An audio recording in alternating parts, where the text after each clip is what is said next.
दोस्तों, पूर्वी सरहद से इस वक्त जो खबरें निकलकर सामने आ रही हैं, उन्होंने पूरे देश का ध्यान अपनी ओर खींच लिया है। क्या हमारी सीमाओं पर कोई बहुत बड़ी साजिश रची जा रही है? क्या वाकई पड़ोसी मुल्क चीन और पाकिस्तान के बहकावे में आकर अपनी मर्यादा भूल चुका है? और सबसे बड़ा सवाल यह कि क्या भारतीय सेना अब एक ऐसा कदम उठाने वाली है जिससे इस पूरे इलाके का नक्शा और भूगोल हमेशा के लिए बदल जाएगा? आज इन सभी सवालों के जवाब आपको हमारी इस बेहद सनसनीखेज और रणनीतिक रिपोर्ट में मिलेंगे। सीमा पर बढ़ती गतिविधियों, सुरक्षा एजेंसियों की सतर्कता और लगातार बदलते घटनाक्रमों के बीच माहौल बेहद संवेदनशील बना हुआ है। हर गुजरते घंटे के साथ नए दावे, नई प्रतिक्रियाएं और नई चर्चाएं सामने आ रही हैं। ऐसे में आज हम आपको इस पूरे घटनाक्रम की उन परतों से रूबरू कराएंगे जिन पर इस समय सबसे ज्यादा चर्चा हो रही है। जब से भारत ने सरहद के कुछ गांवों को अपने नक्शे में शामिल किया है, तब से पड़ोसी देश पूरी तरह से बौखलाया हुआ है। इसी बौखलाहट में आकर वहां की सेना ने स्थानीय उपद्रवियों के साथ मिलकर एक कायराना साजिश रची और हमारी सरहद से सीमा सुरक्षा बल के 4 जांबाज जवानों को जबरन उठा लिया। इस दुस्साहस के बाद से वहां की हुकूमत के हौसले 7वें आसमान पर पहुंच गए हैं। लेकिन हाल ही में वहां की सेना ने सीमांत इलाके में खड़े होकर एक ऐसी भड़काऊ घोषणा की है जिसे सुनने के बाद आपके पैरों तले से जमीन खिसक जाएगी। वहां की सेना ने अपने नागरिकों से साफ शब्दों में कहा है कि 1 मीटर तार तोड़ो और 1 लाख टका का इनाम पाओ। इस लालच के बाद से उन लोगों में भारतीय सीमा पर आकर तार तोड़ने की एक बड़ी होड़ मच गई है और हजारों की तादाद में उपद्रवी हमारी सरहद की तरफ बढ़ने लगे हैं। लेकिन दोस्तों, यहां सबसे बड़ा सवाल यह उठता है कि जिस देश के पास खुद खाने के लिए 2 वक्त की सूखी रोटी नहीं है, जहां की बहुसंख्यक आबादी के पास पहनने के लिए ढंग से एक वस्त्र तक नसीब नहीं होता और जिसकी पूरी अर्थव्यवस्था और फैक्ट्रियां चलाने के लिए ईंधन से लेकर बिजली तक हिंदुस्तान व्यापार के रूप में देता है, उस कंगाल देश को आखिर इतनी बड़ी हिम्मत कहां से आई? किसने उसकी पीठ पर हाथ रखा है कि उसने भारत की संप्रभुता को चुनौती देते हुए हमारे कंटीले तारों को तोड़ने वालों को नकद इनाम देने का खुला ऐलान कर दिया? असल में जब से इस पड़ोसी मुल्क को पाकिस्तान की खुफिया एजेंसी और चीन की विस्तारवादी सरकार का खुलकर समर्थन मिलने लगा है, तब से वह अपनी औकात से बाहर जाकर बातें करने लगा है। ढाका में बैठे हुक्मरान शायद यह भूल गए हैं कि सालों पहले अगर भारत के वीर सैनिकों ने अपने प्राणों की आहुति न दी होती तो आज भी वे दूसरों के पैरों तले कुचले जा रहे होते। वे यह भी भूल गए हैं कि जब उनके देश में तकनीक का नामो निशान नहीं था, तब हिंदुस्तान ने ही अपने संसाधनों से वहां संचार और जुड़ाव के रास्ते खोले थे। खैर, कुछ लोगों की फितरत में ही धोखा देना लिखा है। ये वही लोग हैं जो जिस थाली में खाते हैं उसी थाली में छेद करते हैं। यही वजह है कि आज पूरी दुनिया के मंच पर इनकी जमकर फजीहत हो रही है। अब पानी सिर के ऊपर से गुजर चुका है और समय आ गया है कि भारत भी बिल्कुल अमेरिका की तरह ही कड़ा और सबक सिखाने वाला रुख अपनाए। पूर्वी कमान पर मंडराते इस बड़े खतरे को देखते हुए गृह मंत्रालय ने बिना एक पल की देरी किए भारतीय सेना और अर्धसैनिक बलों के साथ 60,000 घातक जवानों को सीधे सरहद पर रवाना कर दिया है। सेना के आला कमांडो को दिल्ली से सीधे और कड़े निर्देश दे दिए गए हैं कि सरहद पर जितने भी उपद्रवी आ रहे हैं उन्हें उन्हीं की भाषा में कायदे से समझाया जाए। अगर वे लातों के भूत बातों से नहीं समझते हैं तो हमारी सेना उन्हें अपने मजबूत हाथों से पकड़े और फिर अपने ही विशेष अंदाज में ऐसा समझाए कि उनकी आने वाली 7 पीढ़ियां भी भारत की सरहद की तरफ आंख उठाने से कांपने लगे। सीमा पर अचानक उमड़ी लाखों की इस भीड़ के पीछे पाकिस्तान का क्या गुप्त प्लान है और भारतीय सेना अगले कुछ घंटों में पूर्वी सरहद पर क्या बड़ा धमाका करने वाली है, यह समझना आज हर हिंदुस्तानी के लिए जरूरी है। हम आपको ग्राउंड जीरो की उन सच्चाइयों से रूबरू कराएंगे जो मुख्य धारा की मीडिया में शायद कहीं दब गई हैं। अब हम इस पूरे विवाद की उस सबसे दर्दनाक और शर्मनाक कड़वी हकीकत को समझते हैं जिसने भारत के सब्र का बांध पूरी तरह से तोड़ दिया। कुछ समय पहले दोपहर के वक्त भारत की सीमा के एक बेहद संवेदनशील और रणनीतिक हिस्से पर हमारे जवान रोज की तरह अपनी ड्यूटी मुस्तैदी से निभा रहे थे। वहां पर भारत सरकार और हमारे गृह मंत्रालय के कड़े निर्देशों के बाद अत्याधुनिक फेंसिंग यानी एंटी कट कंटीले तारों को लगाने का काम चल रहा था। यह फेंसिंग हमारे देश की सुरक्षा के लिए कितनी जरूरी है, यह बताने की आवश्यकता नहीं है। इसी सरहद से आए दिन अवैध घुसपैठ, मवेशी तस्करी और राष्ट्र विरोधी तत्वों की हलचल होती रहती है, जिस पर पूरी तरह लगाम लगाने के लिए भारत वहां लोहे की मजबूत दीवार खड़ी कर रहा था। लेकिन पड़ोसी देश की सेना और वहां के स्थानीय उपद्रवियों ने एक सोची समझी साजिश के तहत हमारे जवानों को निशाना बनाया। अंतर्राष्ट्रीय नियमों और कूटनीतिक मर्यादाओं को ताक पर रखकर वहां के सुरक्षा बलों के संरक्षण में आए सैकड़ों उपद्रवियों ने अचानक नो मैन लैंड को पार किया और हमारे कंटीले तारों पर हमला बोल दिया। उन्होंने न सिर्फ सरकारी संपत्ति को नुकसान पहुंचाया, बल्कि वहां ड्यूटी पर तैनात हमारे 4 जांबाज जवानों को जबरन हथियारों के बल पर घेर लिया। भारी भीड़ का फायदा उठाकर वे हमारे उन 4 जवानों को जबरन उठाकर अपनी सीमा के भीतर ले गए। यह सीधे तौर पर संप्रभु भारत की सुरक्षा और हमारे जांबाज सैनिकों का अपहरण था। हालांकि बाद में भारत के कड़े कूटनीतिक दबाव और फ्लैग मीटिंग की चेतावनी के बाद उन्हें पीछे हटना पड़ा। लेकिन इस कायराना हरकत ने वहां की हुकूमत के हौसलों को गलत दिशा में बढ़ा दिया है। उन्हें लगा कि भारत की शराफत और संयम हमारी सबसे बड़ी कमजोरी है। इसी सफलता से बौखलाए वहां के सैन्य कमांडरों ने अब अपने नागरिकों को सरेआम भड़काना शुरू कर दिया है। अब वहां लाउडस्पीकर पर ऐलान हो रहे हैं कि सरहद पर जाओ और तार उखाड़ो। लेकिन वे भूल रहे हैं कि जो हिमाकत उन्होंने हमारे जवानों के साथ की थी, उसका अंतिम और सबसे बड़ा हिसाब चुकता करने का समय अब बिल्कुल नजदीक आ चुका है।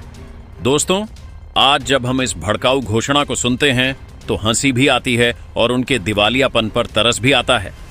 आइए जरा इस देश की असली जमीनी हकीकत का कच्चा चिट्ठा खोलते हैं। जिस मुल्क के हुक्मरान आज भारत की सीमा को चुनौती देने वालों को लाखों रुपए का इनाम बांटने का ढोंग कर रहे हैं, उस देश का सच यह है कि वहां की आधी से ज्यादा आबादी के पास आज भी 2 वक्त की सूखी रोटी सम्मान से खाने का ठिकाना नहीं है। लाखों लोग दाने दाने को मोहताज हैं और रोजगार की तलाश में अवैध तरीके से भारत की सरहद में घुसने के लिए रात दिन पैर पटकते रहते हैं। आर्थिक मोर्चे पर इस कंगाल देश की हकीकत यह है कि आज वहां की जो भी थोड़ी बहुत इंडस्ट्री और फैक्ट्रियां बची हुई हैं, उन्हें जिंदा रखने के लिए ईंधन और बिजली तक हिंदुस्तान ही देता है।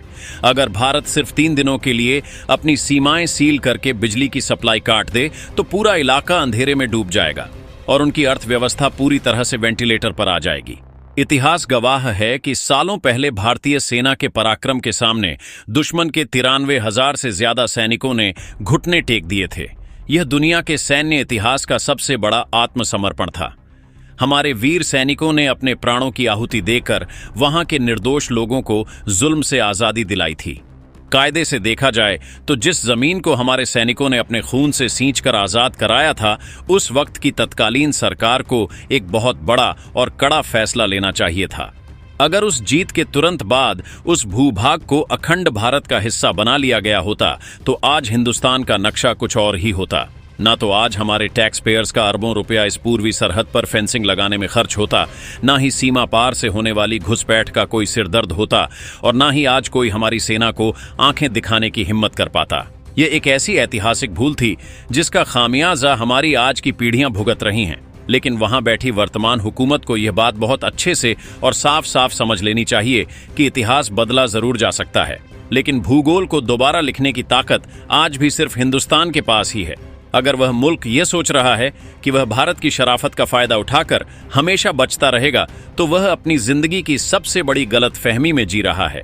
जो देश अपनी सैन्य शक्ति के बल पर नया देश बनवा सकता है, उस महाशक्ति के लिए आज के दौर में नक्शा बदलना कोई बहुत बड़ा या नामुमकिन काम नहीं है।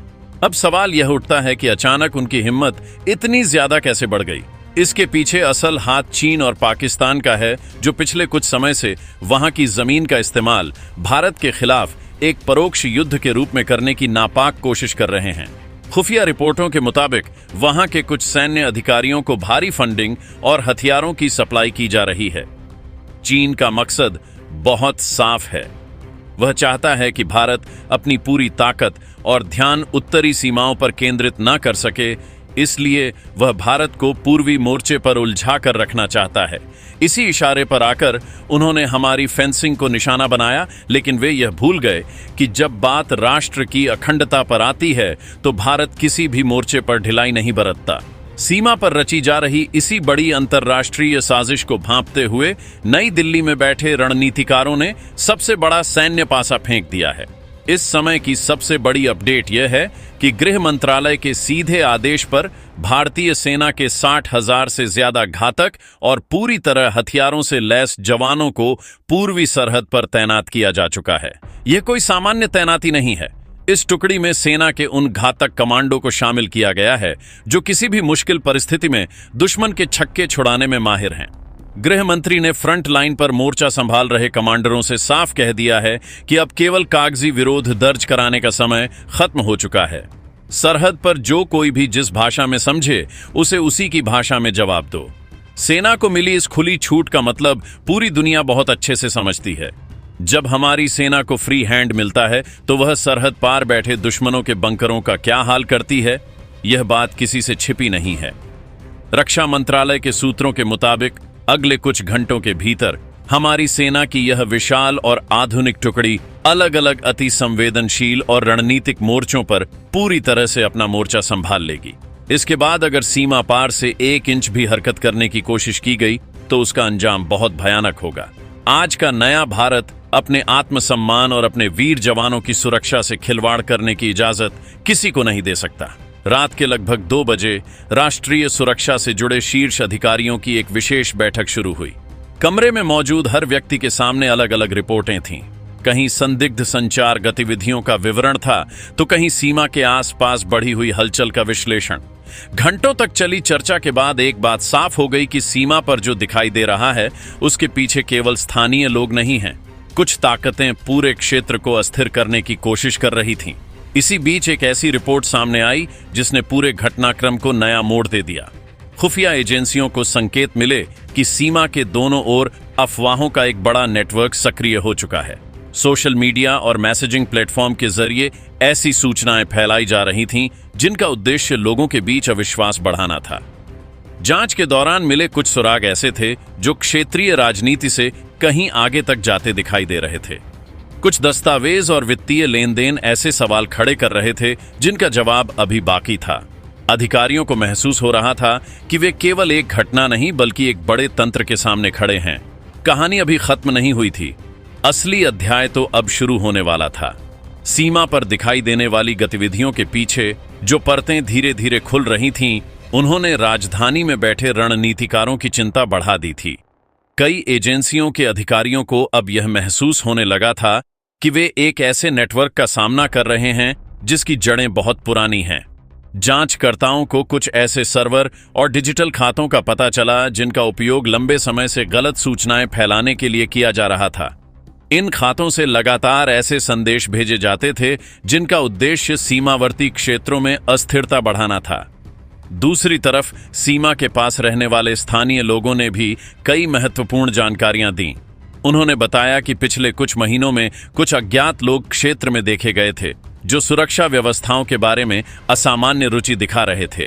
इन खुलासों के बाद सुरक्षा एजेंसियों ने अपनी रणनीति बदल दी। अब लक्ष्य केवल प्रतिक्रिया देना नहीं था बल्कि उन स्रोतों तक पहुंचना था जहां से पूरी गतिविधि संचालित हो रही थी। जैसे जैसे जांच आगे बढ़ रही थी, यह स्पष्ट हो रहा था कि कई घटनाएं आपस में जुड़ी हुई हैं। अलग अलग स्थानों पर हुई गतिविधियां और संदिग्ध वित्तीय लेन देन एक बड़े पैटर्न की ओर संकेत कर रहे थे। एक रात जांच टीम को एक ऐसा सुराग मिला जिसने पूरे अभियान को नई गति दे दी।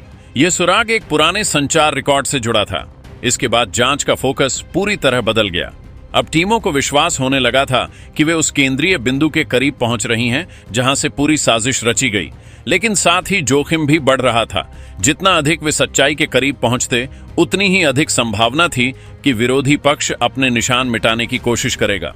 राजधानी की एक सुरक्षित इमारत में आधी रात को अचानक एक अलर्ट बज उठा। स्क्रीन पर उभरा संदेश बहुत गंभीर था। उसे पढ़ते ही कमरे में मौजूद सभी अधिकारियों के चेहरे गंभीर हो गए। उन्हें एहसास हो गया कि जिस घटना का उन्हें महीनों से डर था, उसकी शुरुआत शायद अब हो चुकी थी। उस संदेश के बाद कमरे में कुछ क्षणों के लिए सन्नाटा छा गया। फिर एक वरिष्ठ अधिकारी ने धीरे से कहा कि अब खेल अगले चरण में प्रवेश कर चुका है। दोस्तों, सीमा पार से मिली इस गीदड़ भभकी के खिलाफ गृह मंत्री और भारतीय सेना के इस 60,000 जवानों वाले महाचक्रव्यूह पर आपकी क्या राय है? क्या आपको भी लगता है कि अब समय आ गया है कि हमारी सेना सरहद पर दुश्मनों को उनकी असली औकात याद दिलाए? अपनी राय नीचे कमेंट बॉक्स में पूरे जोश और देशभक्ति के साथ जरूर साझा करें। अगर आपको हमारी सेना के इस अदम्य साहस और देश की अखंडता से जुड़ी हमारी यह विशेष ग्राउंड रिपोर्ट पसंद आई हो तो फ्रंट लाइन पर तैनात हमारे जांबाज सपूतों के सम्मान में इस वीडियो को एक लाइक और शेयर जरूर कर दीजिएगा। देश की सुरक्षा और अंतर्राष्ट्रीय कूटनीति से जुड़ी ऐसी ही और भी धमाकेदार और पूरी तरह से प्रामाणिक अपडेट सबसे पहले देखने के लिए हमारे साथ जुड़े रहिए।